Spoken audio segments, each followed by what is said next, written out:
Okay, so I had this experience that I was just thinking about, and I figured I would come on here and talk about it. So, when I was going through losing my husband and planning his funeral, I had a friend who blocked me for not texting her back. So, his funeral was out of state. So, when he passed away, he got in his accident, he passed away. I was in a different state handling his final affairs, and I was planning a funeral. So, for that entire week, it was just so much.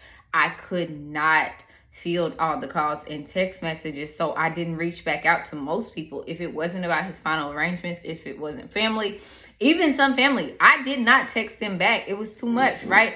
And so I get to a place after the funeral, maybe a week later, and I'm like, oh, okay, let me check in with my girl, because this is supposed to be my best friend. I call her to find that I'm blocked. I go on social media to find that I am blocked on everything. And I cannot imagine how fundamentally selfish you would have to be to block somebody in their time of grief. Now, when I tell you I was going through it, like from him being on life support to him passing away, I can't imagine what would be going through your head to say, I'm going to block her because she didn't text me back. Now, I said all of that to say you really never know what somebody is going through. Like, here I am just trying to get up out the bed, trying to bury the love of my life, and you're mad because I didn't respond to a text message. First of all, girl, why was it a text? You know what I mean? Like, why would you not call me? If it were me, not only call, FaceTime, I would have did everything I could if I was your best friend to be right there by your side.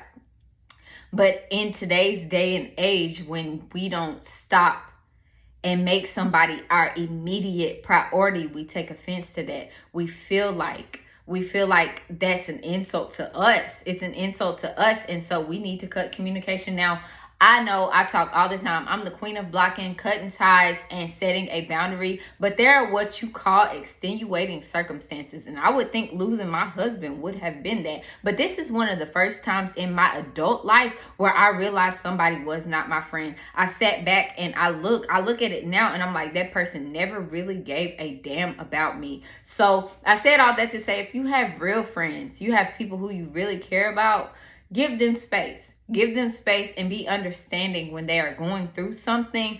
Like I said, here I was trying to get up out the bed, trying to be around my child, trying to figure out how I'm going to move on. And you are mad that I didn't stop in my time of grief and make talking to you a priority.